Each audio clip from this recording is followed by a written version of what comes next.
All right, Mike Bohn joined now by Cody Brundage, who fights Nickal at UFC 300, one of the first fights announced for this historic card on April 13th in Las Vegas.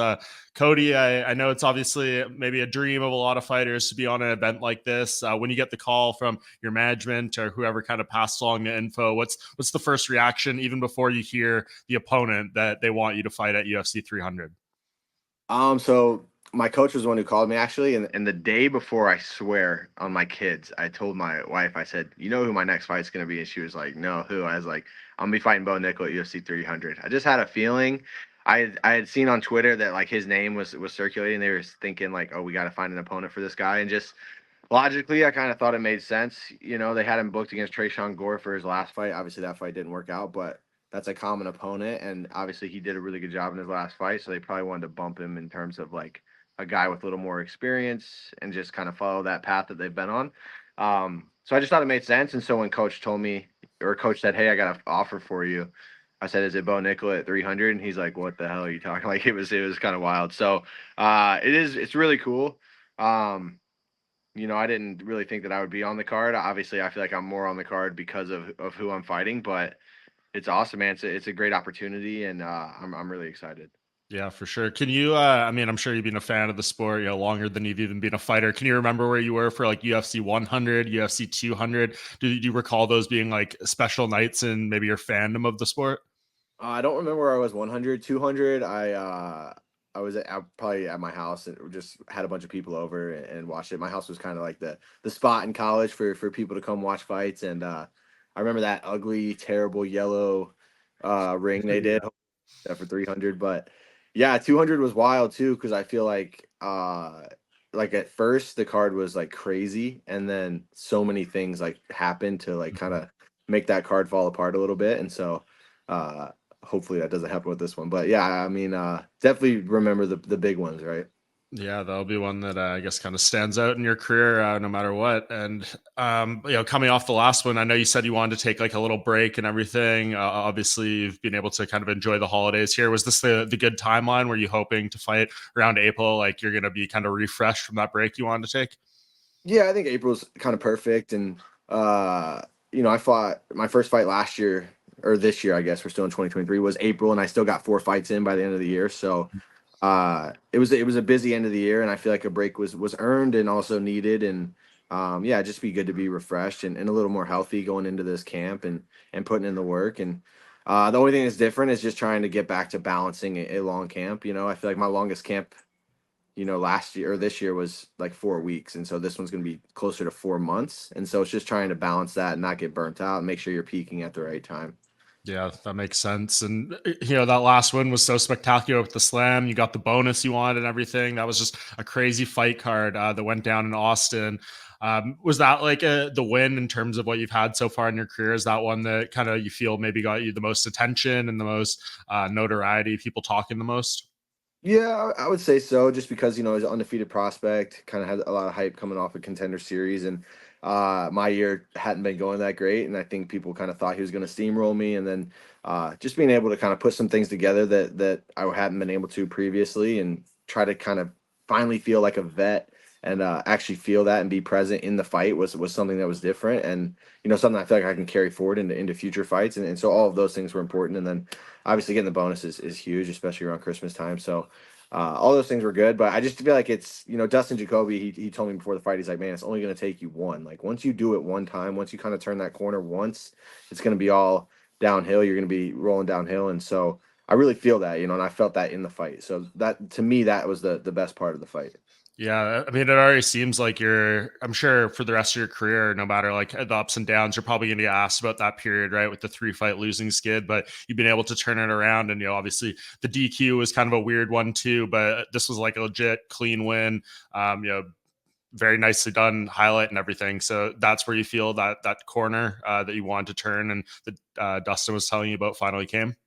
Yeah, for sure. And it's not even just that get the win, but just how I felt in the cage and how I Mm. felt in the build up to it, and just being able to translate some things that we'd been working on for months and months and months that just hadn't come. I feel like part of my problem was that I was rushing and didn't have any patience, and sometimes that would get me in trouble. Sometimes it got me, really, really spectacular finishes in the UFC, but sometimes it was getting me in trouble. And this time I was patient. I know it was only a 2-minute fight, but I was patient there. I heard him on the feet right away, and I didn't rush into anything stupid. I just kind of let the fight come to me. And I feel like I said, that's something that I can grow on and continue to do. Yeah, it's interesting. I always think back when, I talk to fighters that are kind of, around where you're at in your career. A conversation I had like probably a decade ago with Yves Edwards, who's, a legend of the game in his own right. But he said like no MMA fighter is going to be fully comfortable until they have like 15 fights under their belt, maybe 10 or 12 in the UFC even. That's right around kind of where you're getting to that point now. So do you feel, that maybe that statement from him, even if it's coming, such a long time ago, kind of resonates with where you're at this point? Yeah, 100%. And I feel like part of that is like, I felt really good before fights and lost. I felt not great before fights and won, and kind of just understanding that whatever you're feeling is what you're feeling, and it doesn't necessarily have this huge impact on the fight, if that makes sense. Sometimes when you're young and early in the game, you start thinking, "Oh, I feel really good, so that's a great thing," or "I feel really bad, so I'm going to lose," or whatever. And I feel like being more of a vet now, that you kind of realize like none of that really matters. It just kind of matters how you're going to perform when you get in there, and being present, not thinking, and just kind of doing. And I'm still working on it. Like I still, my memories popped up the other day. I had my first amateur fight 6 years ago, which isn't really a long time. But like you said, this will be my 9th fight in the UFC, 10th fight under Zuffa, including Contender Series. And I've had damn near double the fights under Zuffa that I had before. So definitely, I've taken my lumps, but I feel like part of that is just growing up in the sport a little bit too. I feel like you get in at 6-0 or 6-1, whatever I got in at, and you're young, you're a baby in the sport. And I've definitely had to take some losses, but I've grown a lot from my first fight to where I'm at now. So it's been good. So I guess naturally the segue from there is you look at Bo Nickal, right? And he's only got a handful of fights. He does not have the experience in terms of mixed martial arts on this level. When you kind of think about this from like the big picture before you get into like tactics and all that stuff, do you look at the experience and be like, well, this is one advantage I know I have going into this fight already?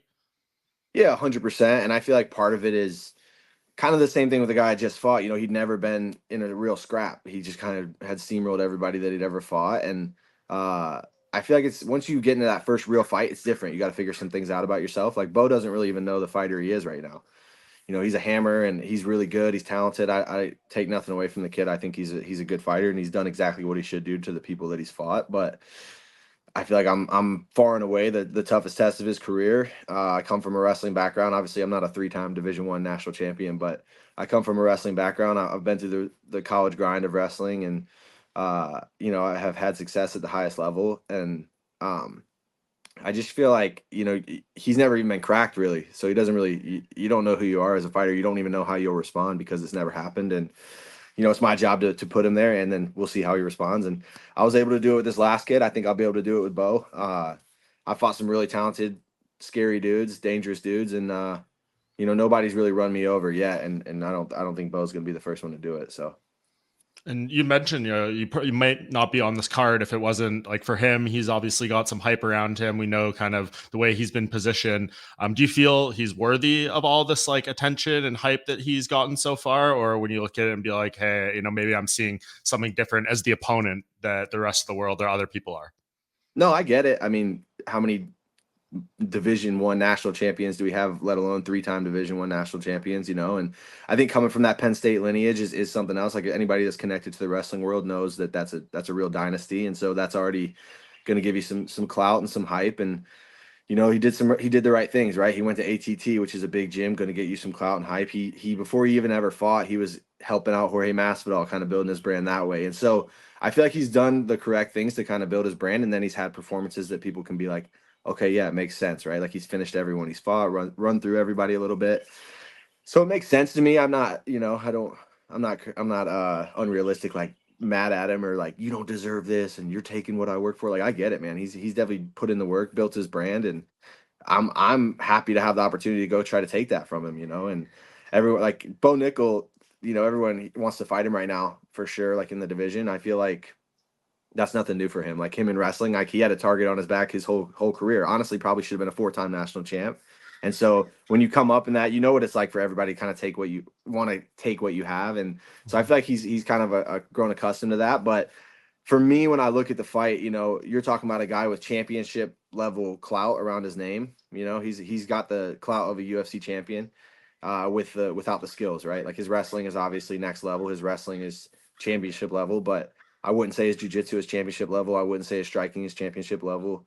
We don't know if his chin is championship level. We don't know if his cardio is. We don't know. There's a lot of unanswers, right? So for me, when they call me and offer me that fight, you know, I'm like, well, you're talking about a championship level fight in terms of attention and clout with a guy who doesn't have those skills necessarily. And then you're also, to me, is like, I know the guy will work hard. He's a 3-time national champion wrestling. Do I want to fight him now, or do I want to fight him 5 years from now when he has 5 years to figure out those things and to get that chin and to be through the fire a little bit? Like, no, I want to fight him now and be the guy to be the first one to do that to him, because I feel like all those things are advantages for me. Yeah, I love that mindset. And when you go through a camp for this, I know you haven't like officially started, you're spending the holidays, then you'll kind of jump into it. And it's going to be a long one, as you kind of noted earlier. What do you do? Do you try to bring in, a certain degree of wrestler to try to, shape that off? Do you kind of push that aside and just focus on like things you need to do? I know he's kind of said in interviews, like no one out there can make up, my experience in wrestling in a 2 to 3 month camp. So how do you approach it like that?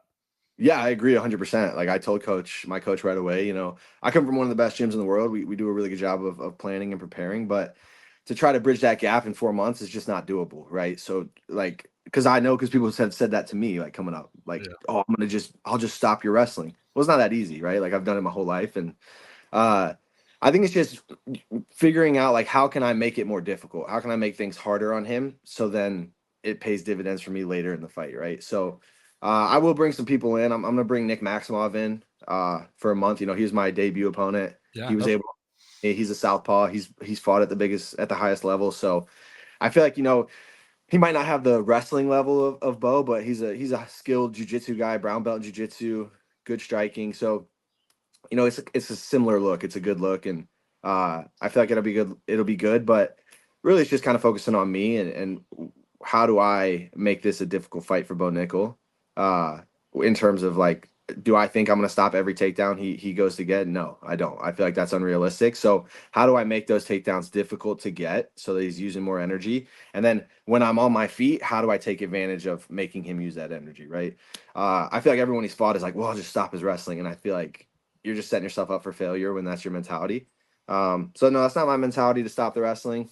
Obviously, I want to stop some of it. I don't want him to get every takedown he shoots, and if he does, I want it to be really hard, and I want to land in positions that make it easy for me to get to my feet. But I'm not trying to bridge that gap in 4 months. I feel like it's wasted time to do that. It's just trying to give myself more tools and more skills to kind of counteract that when it happens. Yeah, that makes sense for sure. And I'm sure you're going to get asked about this ad nauseum for the next few months leading up to this fight. The betting odds came out today, and I think like he's like a minus like 1,300 favorite or something. It's like one of the That biggest in probably UFC that history. minus 1,300. I mean, I feel like that's probably the lowest he's been so far. So kudos to me. Yeah, there you go. So I guess what's your reaction to that? I mean, is this something that you kind of expected that everyone is just gonna kind of be on him, and you're already comfortable in this underdog position, or do you think it's disrespectful? I don't think it's disrespectful. I feel like I haven't done a great job necessarily showing my full potential in the fight. Uh, I'm getting there. I'm like figuring it out. Like I said, I feel like I'm turning the corner. But when I do that, I feel like people will be like, "Wow!" Like maybe they'll look back and be like, "These odds were crazy." But for what it is right now, I feel like the odds make sense. I'm very confident in my abilities to win the fight and the things I bring to the table. Like I said, I feel like it's the smallest underdog or the smallest favorite he's been, and I've been an underdog in I think every single one of my UFC fights except for one. So this will be my ninth fight. I've been an underdog in 8 of them, so I'm pretty comfortable in that role. And uh, yeah, I mean, I'm not worried about it. I feel like it makes the story even better for me. Yeah, for sure. And I think you put it well that, he might not be ranked or anything, but this fight does have like championship level clout and stuff. So if you win something like this, are you going to be out there calling for like a top 15 fight and kind of treat it like one that would send you into the rankings, even though he's not right there at this point? It'll be funny, bro, because when I beat this guy, and I know what the narrative will be. It'll be, well, he was never that good, and why did we think he was this good, right? And so I'm kind of already prepared myself for that. Like nobody's gonna be like, everyone's like, he's the next champ, but if I beat him, no one's gonna be like, Cody Brundage is the next champ. Like I know Right. that's just how it'll play out. But it does some good things for me for sure. I feel like it gives me a position of maybe not necessarily looking at top 15, but top 20, top 25, and improving my status for sure. I feel like You know, Bo is got a lot of clout, but I don't feel like he is it like maybe if he beats me, he'll fight top 15 next, but I'm in a different spot than him, right? I'm 4-4 in the UFC. I'm not undefeated. I don't have all this clout. So I feel like if I beat him one more and then probably be looking at the top 15 for sure. Yeah, for sure. And speaking of top 15, just before I let you go, obviously the next UFC pay-per-view is a title fight in your division. What do you think of this matchup at UFC 297 between Sean Strickland and Dricus du Plessis? How do you see this playing out?